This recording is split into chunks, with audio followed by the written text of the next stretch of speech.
The auction house smelled of fear and desperation, and Princess Valith found it deeply unpleasant. She pulled her silk veil closer to her face and tried to breathe through her mouth as she walked past the cages. Her guards flanked her on both sides, their armor gleaming under the harsh lights of the border outpost. They were nervous, she could tell, because royalty rarely visited places like this. "Your Highness, perhaps we should return to the ship," her advisor Counselor Morath suggested. His 4 eyes blinking rapidly with Anxita Valith ignored him and continued walking. She had come here for a reason, and she would not leave empty-handed. Zarathi Empire had ruled this sector of the galaxy for 10,000 years. And in all that time, they had never found a species truly equal to themselves. Other races served them as workers, as entertainers, as soldiers in their endless wars against rival empires. Today, she was looking for something specific, a personal guard. Something exotic and dangerous that would make her rivals at court whisper with envy and fear. She stopped in front of a cage filled with Valthyri, their blue skin pale from lack of sunlight. They were strong creatures, useful for heavy labor, but they lacked intelligence. The next cage held Drenix, small and quick with sharp claws. They made excellent assassins, but they were too common, and half the nobles at court already owned several. Then she saw the humans. There were 5 of them in a cage at the far end of the auction house, and they were unlike anything she had seen before. Their skin came in different shades. Their bodies were thick with muscle, and their eyes held something that made her stop walking. Fear, yes, but also something else. Something that looked almost like defiance. "Humans," Counselor Morath said with disgust in his voice.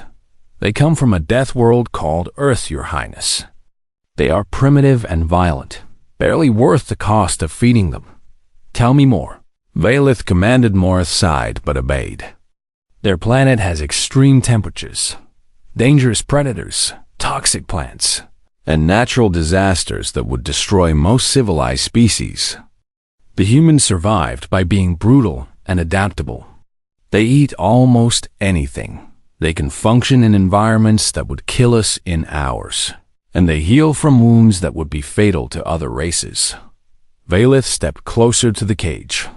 4 of the humans shrank back, their eyes wide with terror, but one remained perfectly still. He was tall, with brown hair cut short and pale skin covered in scars.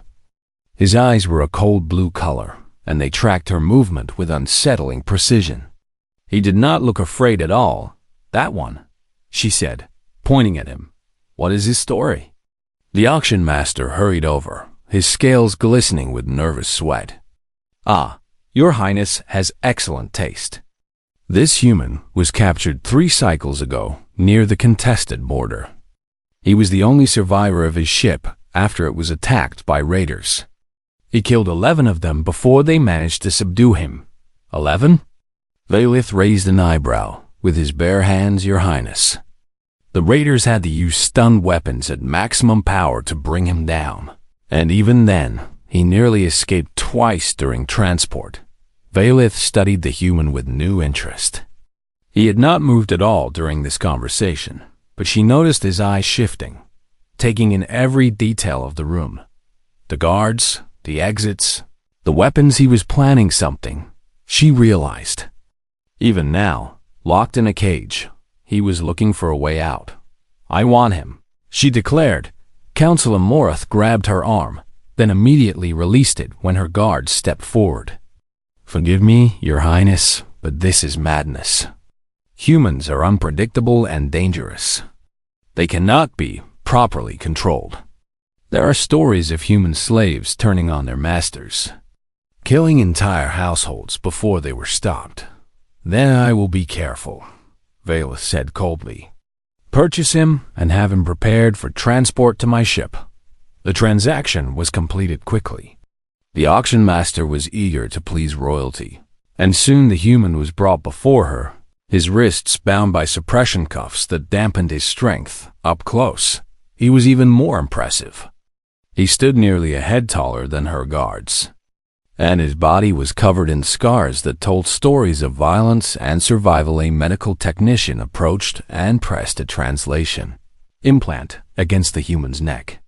He flinched at the pain, but made no sound. "Can you understand me now?" Valeth asked. The human's blue eyes met hers. "Yes," he said, his voice deep and rough. "Do you know who I am? You are royalty of some kind. Your clothes are expensive, your guards are well-trained, and everyone here is afraid of you." Valeth smiled despite herself. "I am Princess Valeth of the Zerathi Empire, third in line to the throne of this sector. You now belong to me." "I understand," the human said. "Do you? You will serve as my personal guard. You will protect me with your life, and in return, I will ensure you are fed and housed and treated better than any human in this empire. Do you accept these terms?" The human was silent for a moment. "Do I have a choice?"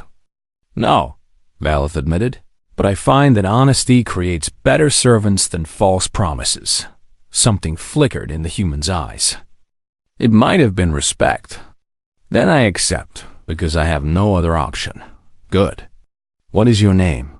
"Daniel Cole." "Daniel," she repeated, testing the strange human sounds. "Welcome to my service, Daniel Cole." She turned and walked toward the exit, her guards falling into formation around her. Daniel was placed in the center, still bound, still watching everything with those calculating eyes. They boarded her personal transport ship, a sleek vessel designed for speed and comfort. Valeth retired to her chambers while Daniel was taken to the servant quarters. The journey to her palace would take 3 days, and she planned to spend that time learning more about her new acquisition. But fate had other plans. The attack came on the second night, without warning and without mercy. Valeth woke to the sound of explosions and screaming, the ship shaking violently. As weapons fire tore through the hull, she stumbled out of bed and grabbed her communication device. "Report. What is happening?" "Assassins, Your Highness." A guard shouted over the chaos. They came out of nowhere. "We are overwhelmed. They are heading for your chambers." The connection went dead. Valeth looked around her room, searching for a weapon. But she was a princess, not a warrior. She had never needed to fight. The door to her chambers exploded inward, and 3 figures stepped through the smoke. They were Vethrak, tall and thin with blades that gleamed in the emergency lighting. "Princess Valeth," the lead assassin hissed. "Lord Catherine sends his regards." She backed away, her heart pounding. Lord Catherine, her cousin and rival, had finally made his move. He would not let her live to claim her inheritance. The assassins advanced, their movements fluid and deadly. Valeth closed her eyes and prepared for death. Then she heard a voice from the doorway. That would be a mistake. She opened her eyes and saw Daniel standing there, still wearing his suppression cuffs, still technically a prisoner. His expression was calm, almost bored. As he studied the 3 assassins, "Kill the human first," the lead assassin ordered. The other 2 moved toward Daniel with blinding speed. They were Vethrak, the fastest killers in the galaxy. They were not fast enough. Daniel moved, and Valeth could not track what happened next. There was a blur of motion, a wet snapping sound. And then one assassin was on the ground, with his neck bent at an impossible angle. The second assassin stabbed at Daniel with his blade. But Daniel caught his wrist, twisted, and used the assassin's own momentum to drive the blade into his chest. The lead assassin stared in disbelief. 2 of his best warriors, dead in seconds. Daniel turned to face him, the stolen blade now in his hands, blood dripping from a wound on his shoulder where the second assassin had managed to cut him. "Your move," Daniel said. The assassin ran. Valeth stared at her human slave, her mind struggling to process what she had just witnessed. He moved toward her, and she flinched backward. "Are you hurt?" he asked. "No," she whispered. "How did you do that?" "The cuffs should have weakened you." Daniel looked down at the suppression cuffs still locked around his wrists. "They did weaken me. That was me at half strength. Valeth felt something cold settle in her stomach. She had purchased this creature on a whim. Thinking he would be an interesting curiosity, she was beginning to realize she had claimed something far more dangerous than she could have ever imagined, and somewhere in the damaged ship, more assassins were hunting for her. The ship groaned and shuddered around them as more explosions rocked the hull. Emergency lights flickered red and orange, casting strange shadows across the walls of the princess's chambers. Daniel moved to the doorway and looked both ways down the corridor. The bodies of Velas guards lay scattered across the floor, their blood pooling beneath the flickering lights. How many assassins? He asked without turning around. Valeth tried to steady her voice. I do not know. The transmission was cut before my guard could tell me. Then we assume there are more, Daniel said. We need to move. Staying in one place makes us easy targets. Move where? The ship is under attack. Daniel finally turned to look at her. His blue eyes were cold and focused, and she realized he was not afraid at all. This was familiar territory for him. You have an escape pod on this ship? Yes, in the lower deck. Then that is where we go, he said. Stay behind me, stay quiet, and do exactly what I tell you. Valeth wanted to argue. She was a princess of the Zarathi Empire, and she did not take orders from slaves. But the bodies of her guards reminded her that pride would not keep her alive. Fine, she said. But first, remove those cuffs. If we encounter more assassins, I need you at full strength. Daniel held out his wrists. Valeth pressed her palm against the lock mechanism, and the suppression cuffs clicked open and fell to the floor. For a moment, she wondered if she had made a terrible mistake. Without the cuffs, there was nothing stopping him from killing her and escaping on his own. But Daniel simply nodded and picked up another blade from one of the fallen assassins. Thank you, he said, and there was something in his voice that sounded almost like respect. They moved through the ship in silence. Daniel led the way, his movements careful and precise, stopping at every corner to listen before proceeding. Valeth had never seen anyone move like him. Her guards were trained warriors, the best the Empire could produce, but this human was something different. He moved like a predator, like killing was as natural to him as breathing. How did you become like this? She whispered. Daniel did not answer immediately. He checked another corridor before responding. Like what? So good at violence. I was a soldier, he said simply. On my world, I fought in wars for 20 years. It was my job to stay alive and keep my people alive. I got good at it because the alternative was death. 20 years. Valeth repeated. That is a long time to be at war. Daniel made a sound that might have been a laugh. Humans have been at war with each other since we first learned to pick up rocks and throw them. We never really stopped. We just got better weapons. Before she could respond, he held up his hand. She froze immediately. Voices echoed from somewhere ahead. She could hear the sharp clicking sounds of Vethrak language. Daniel leaned close to her ear. 4 of them, maybe 5. They are searching for you. We need another route. There is a maintenance shaft behind this panel, Valeth whispered, pointing to a section of the wall. It leads to the lower decks. Daniel nodded and moved to the panel. He pried it open with the blade and gestured for her to enter first. The shaft was narrow and dark, designed for repair drones rather than people. Valeth squeezed through, her silk gown catching on exposed wiring. Daniel followed, pulling the panel closed behind them. They crawled through the darkness for what felt like hours.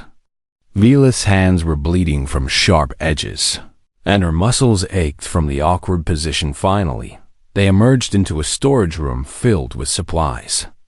Daniel helped her out of the shaft, then immediately began searching for weapons. The escape pod is through that door and down 1 level, Valeth said, trying to catch her breath. Guards?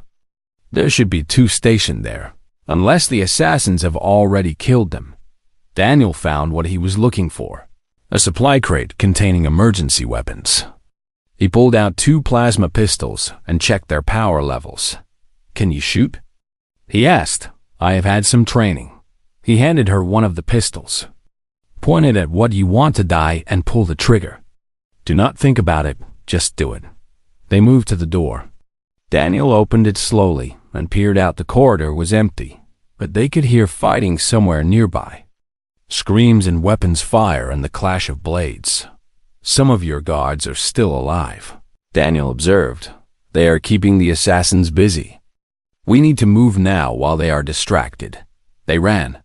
Valith followed Daniel through the corridors, her heart pounding, the pistol heavy in her hand. They reached the stairway to the lower level just as 3 Vethrek assassins emerged from a side passage. Daniel reacted instantly. He fired twice, and 2 of the assassins dropped before they could raise their weapons. The third was faster. He dodged the shots and lunged at Daniel with his blade. The fight was brutal and close. Daniel blocked the blade with his forearm, taking a deep cut that sprayed blood across the wall. He grabbed the assassin's throat with his other hand and squeezed it. Valith heard bones crack. The assassin fell, and Daniel staggered. He was bleeding badly now, his arm hanging at his side. "Keep moving," he said, through gritted teeth. "You are injured." "I have had worse," he replied. "The escape pod." Now, they found the pod bay, and to Velith's relief, 2 of her guards were still alive. They were wounded and exhausted, but they raised their weapons when the door opened. "Your Highness," one of them gasped. "We thought you were dead." "Not yet," Velith said. "We need to launch the escape pod immediately. The assassins have blocked the main launch controls," the guard reported. "We cannot release the pod from here." Daniel pushed past them and examined the control panel. "There is a manual override. I can see the wiring. Give me 30 seconds. Do you know what you are doing?" The guard asked skeptically. "I spent 5 years as an engineer on human warships before I became a soldier," Daniel said. "Already pulling apart the panel. Trust me." Valith watched in amazement as his wounded hands worked with incredible speed. Wires were cut and reconnected, circuits were bypassed, and suddenly the escape pod hummed to life. "Get in," Daniel ordered. They piled into the pod. Valith, the 2 guards, and Daniel.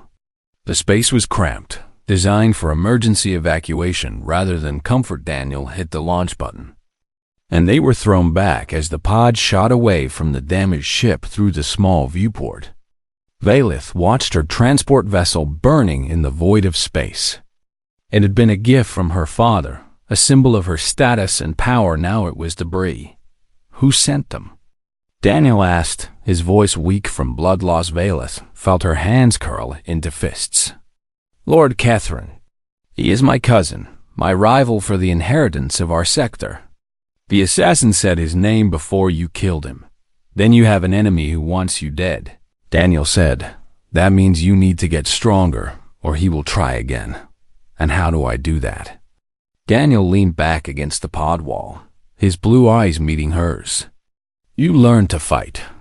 Not like your guards, not for sport or tradition. You learn to fight like a human, to survive at any cost. Would you teach me?" He was silent for a long moment. "You freed my hands when you did not have to. Among my people, that creates a debt. I will teach you, and I will protect you until that debt is paid." Valith nodded slowly.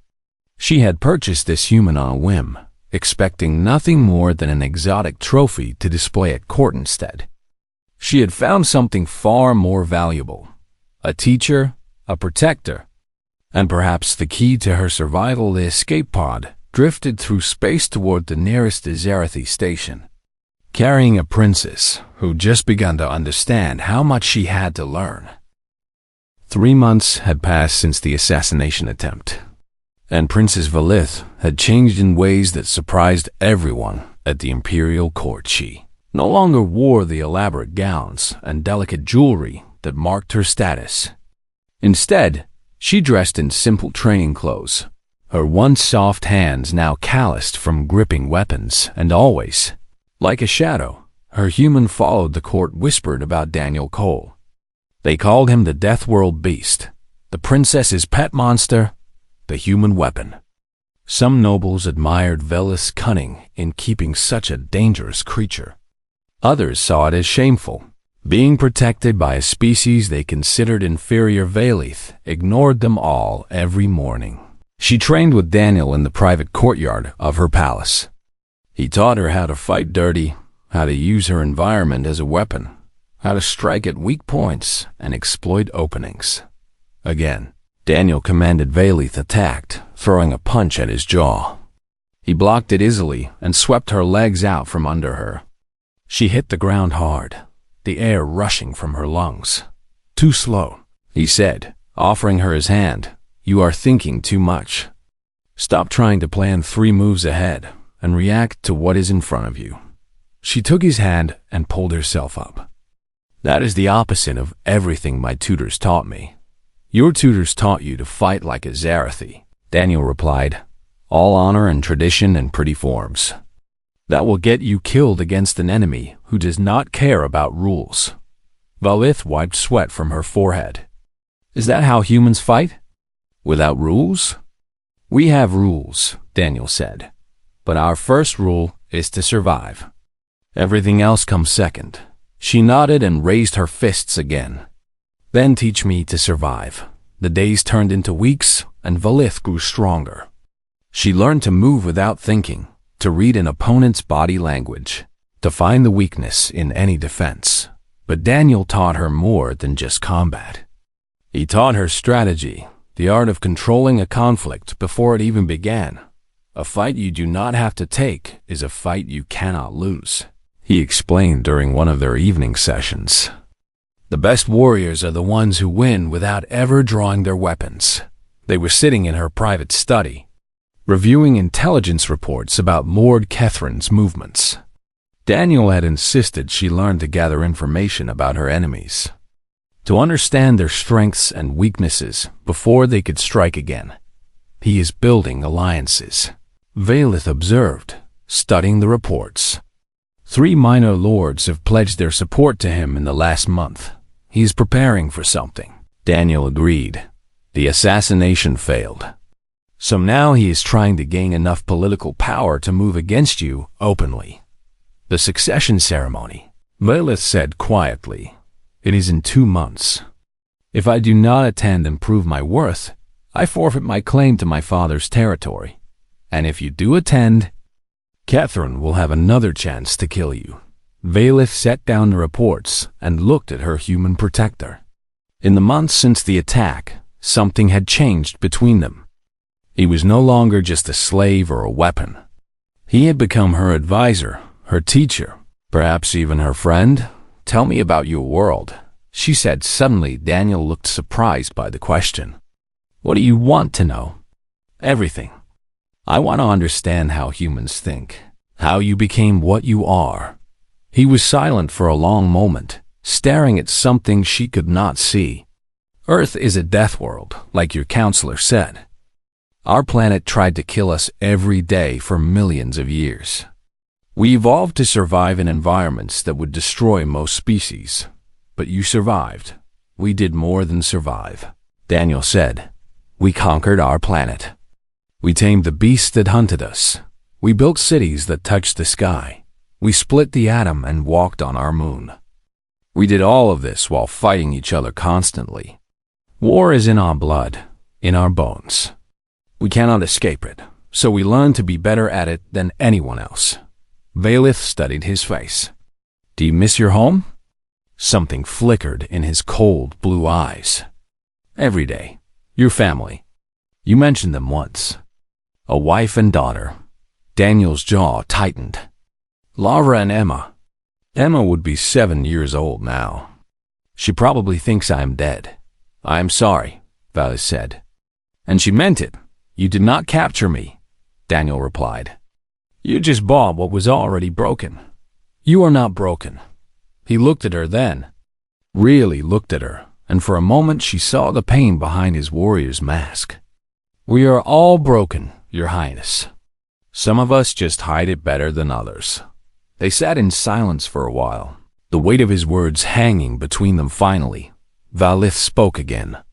"When this is over, when Catherine is defeated, I will help you return to your family."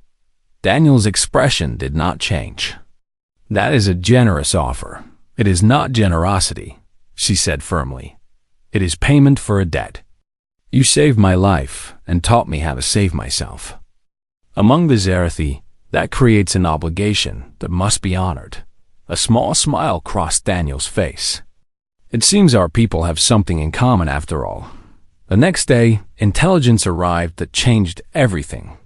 Lord Catherine had invoked an ancient law, challenging Valith to a trial by combat at the succession ceremony. If she refused, she would forfeit her claim. If she accepted, she would have to fight alone, without guards or champions. "It is a trap," Counselor Morth warned, his 4 eyes wide with fear. "Catherine has trained in combat for 300 years. You cannot possibly defeat him. Then what would you have me do?" Valith demanded. "Run and hide like a coward? Surrender everything my father built? I would have you survive, Your Highness." Daniel stepped forward. "There may be another way." Both Zerathi turned to look at him. "I have been studying your laws," Daniel said. "There is an older tradition, one that predates the trial by combat. If someone has shed blood in defense of a noble, they earn the right to stand as that noble's champion." Morth shook his head. "That law has not been invoked in 1,000 years, but it still exists." Daniel replied, "I killed assassins to protect the princess. I have shed blood in her defense. By your own traditions, I have the right to fight in her place." Valith stared at him. "You would do this? You would fight Catherine for me?" "I said I would protect you until my debt was paid," Daniel answered. "This is part of that debt. But Catherine is dangerous, trained in ways you cannot imagine." Daniel's smile was cold and sharp. "Your Highness, I have spent my entire life fighting things that should have killed me. One more enemy does not frighten me." Valith felt hope rise in her chest for the first time since she had learned of Catherine's challenge. She had found this human by chance, claimed him on a whim, never expecting him to become the weapon that might save everything she held dear. "Very well," she said. "We will invoke the old law. You will be my champion." Daniel nodded. "Then we should begin preparing. I have 2 months to learn how Catherine fights and find the weakness that will destroy him."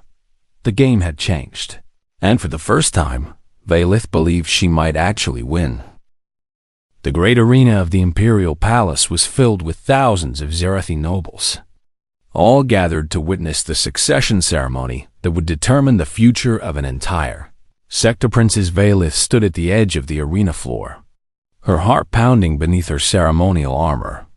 Beside her, Daniel waited in silence, his eyes scanning the crowd with that predator's focus she had come to know so well. Across the arena, Lord Catherine stood with his supporters, his scaled face twisted into a confident smile. He was tall for a Zerathi, his body covered in the scars of 3 centuries of combat training. "He looks amused," Daniel observed quietly. "He thinks he has already won," Valith replied. "He challenged me expecting I would fight alone. He did not anticipate you. Good. Underestimating your enemy is the first step toward losing." A horn sounded, and the crowd fell silent. The Empress herself had come to witness the trial, her ancient form seated on a throne of gold and crystal high above the arena. "Children of the Empire," a voice echoed through the chamber. "We are gathered to witness a trial by combat. Princess Valith has been challenged by Lord Catherine for the right to inherit her father's territory. Does the princess accept this challenge?" Valith stepped forward. "I accept, Your Imperial Majesty, but I invoke the law of shed blood." Gasps rippled through the crowd. Catherine's smile faltered. "Explain," the Empress commanded. 3 months ago, I was attacked by assassins sent by Lord Catherine," Valith declared, her voice strong and clear. "I survived because my protector, a human named Daniel Cole, killed my attackers, and shed his blood in my defense. By the ancient laws of our people, he has earned the right to stand as my champion." The arena erupted in whispers. Nobles leaned toward each other. Discussing this unexpected development, Turan stepped forward. "This is outrageous. The law of shed blood is an ancient relic, never meant for alien slaves. The law does not specify species," the Empress said, her voice cutting through the noise. "It speaks only of blood shed in defense of a noble. Counselor Morith, can you confirm this human has met the requirements?" Morith stepped forward nervously. "Yes, Your Imperial Majesty. Daniel Cole killed 3 Vethrak assassins who were attempting to murder Princess Valith. He was wounded in the process. By the strictest interpretation of the law, he qualifies." The Empress was silent for a long moment. Her ancient eyes studied Daniel with something that might have been curiosity. "Very well," she declared. "The challenge will proceed. Daniel Cole will fight as Princess Vila's champion. If he wins, her claim is secured. If he loses, she forfeits everything." Catherine's expression shifted from anger to something darker. "So be it. I will enjoy killing this primitive creature." Daniel walked onto the arena floor, and the crowd fell silent once more. Weapons were brought forward. Traditional Zarathi fighting blades, curved and deadly. Daniel picked up one of the blades and tested its weight. It was heavier than human weapons, designed for the strength of Zarathi warriors. Catherine took his blade with practiced ease. "Do you understand what is about to happen, human? I have trained in combat for 300 years. I have killed more enemies than you can count. You are nothing but a slave who got lucky." Daniel said nothing. He simply raised his blade and waited. The horn sounded again, and the duel began. Catherine attacked first, his blade whistling through the air with incredible speed. Daniel blocked and stepped back, absorbing the force of the blow. Again and again, Catherine struck. He was fast, faster than any opponent Daniel had faced, and his technique was flawless. Every movement flowed into the next. A dance of death perfected over centuries. Daniel gave ground, blocking and dodging, but not attacking. The crowd began to murmur, sensing that the human was outmatched. Valith watched with growing fear. Daniel was barely keeping up with Catherine's assault, and she could see blood beginning to stain his shirt where blades had found their mark. "Fight back!" Someone in the crowd shouted, but Daniel did not fight back. He simply kept defending, kept retreating, kept bleeding. Catherine laughed. "Is this the best humanity can offer? A coward who cannot even strike back?" Daniel still did not respond. His blue eyes remained focused on Catherine's movements, tracking every strike, every feint, every pattern, and then Valith understood. Daniel was not losing. He was learning. He was letting Catherine attack, taking wounds deliberately so he could study his enemy's fighting style. He was mapping every movement, finding the patterns, searching for the weakness. It was exactly what he had taught her to do. The realization must have hit Catherine at the same moment, because his smile faded. He pressed his attack harder, trying to end the fight before Daniel could adapt. But it was too late. Daniel suddenly moved forward instead of back. He caught Catherine's blade on his own and twisted, deflecting the strike wide. Then he slashed across Catherine's arm, drawing first blood. The crowd gasped. Karen stumbled back, staring at the wound on his arm. "Impossible. You are fast," Daniel said, speaking for the first time since the duel began. "But you are predictable. Every time you strike from the left, you drop your shoulder. Every time you prepare a thrust, you shift your weight to your back foot. 300 years of training, and you still have tells." Catherine roared and attacked again, abandoning his careful technique for raw fury. Daniel met him strike for strike, no longer retreating, no longer passive. They clashed across the arena floor, their blades ringing like thunder. Catherine was still faster, still stronger, but Daniel's movements had changed. He was anticipating now, moving before Catherine even completed his attacks. The crowd watched in stunned silence as the human began to push the Lord back. Catherine's attacks grew desperate.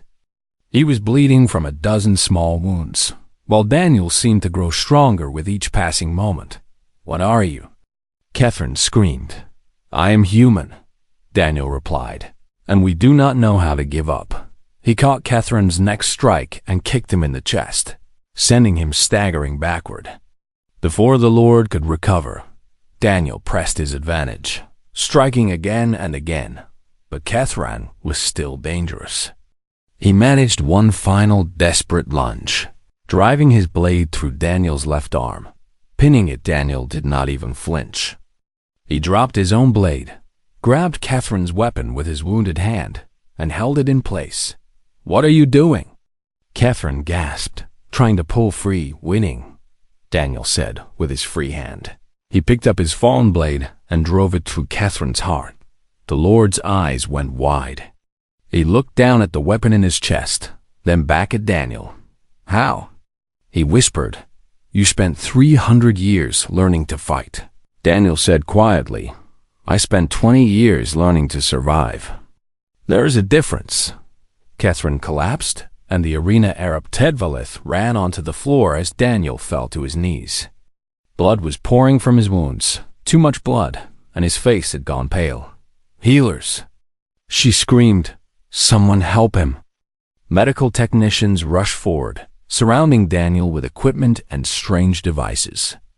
Valith could only watch as they worked to save the life of the human who had just saved everything she cared about.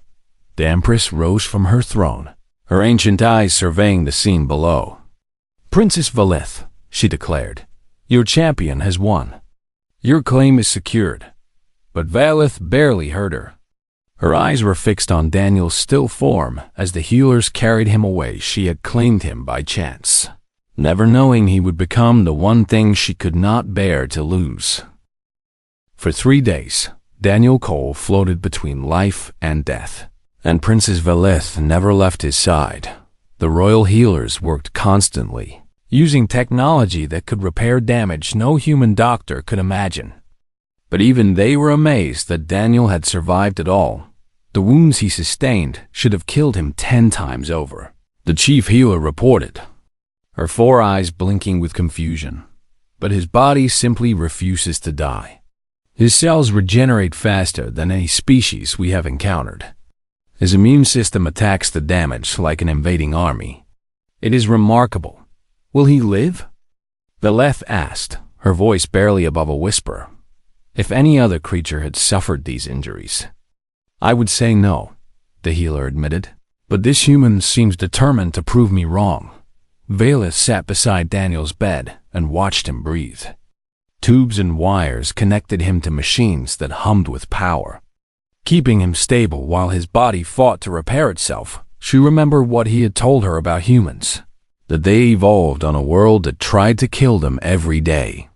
That they survived not because they were the strongest or fastest, but because they refused to give up. Now she understood what that truly meant on the 4th day. Daniel opened his eyes. "Your Highness," he said, his voice rough and weak. "Did we win?" Valith laughed, tears streaming down her face. "Yes, you stubborn creature, we won. Catherine is dead, and my claim is secure." Daniel nodded slowly. "Good. Then my debt is paid." "Your debt?" Valith shook her head. "You nearly died for me. If anything, I am now in your debt. Debts are complicated." Daniel replied with a weak smile. The next few weeks were a blur of recovery and politics. Daniel healed faster than anyone expected, though the healers warned him that his left arm would never be as strong as before. He did not seem to care. "I have another arm," he said simply. Meanwhile, word of his victory spread across the empire. The human who had defeated Lord Catherine, one of the greatest warriors in Zarathi history, became a legend. Overnight nobles, who had once mocked Valith for keeping a human slave, now sought audiences with her, hoping to learn more about this remarkable species. Diplomats began speaking of opening relations with Earth. Scholars debated whether humans should be reclassified from primitive animals to emerging equals. Velith watched all of this with a mixture of pride and sadness. Pride, because the Empire was finally seeing what she had learned months ago. And sadness because she knew what was coming. The end. Summons from the Empress arrived a month after the duel. Velith and Daniel were escorted to the Imperial throne room, a massive chamber of gold and crystal that made even the succession arena look small. The Empress sat upon her throne, surrounded by advisors and guards. Princess Velith, the ancient ruler, said, "You have proven yourself worthy of your father's legacy. Your territory is secured, and your position at court is stronger than ever. Thank you." "Your Imperial Majesty," Velith replied with a deep bow, "but I did not summon you to discuss politics." The Empress continued, "I summoned you to meet this human who has caused such chaos in my empire." She gestured for Daniel to step forward. He did so, his movements still stiff from his healing wounds. "Daniel Cole," the Empress said, studying him with ancient eyes, "you have done something remarkable. You defeated one of our greatest warriors and survived wounds that should have killed you. Tell me, what do you want as a reward?" Daniel was silent for a long moment. Velith could see him thinking, weighing his options. Finally, he spoke. "I want Princess Velith to be protected." The Empress raised an eyebrow. "That is your request? Not freedom, not wealth, not a ship to take you home?"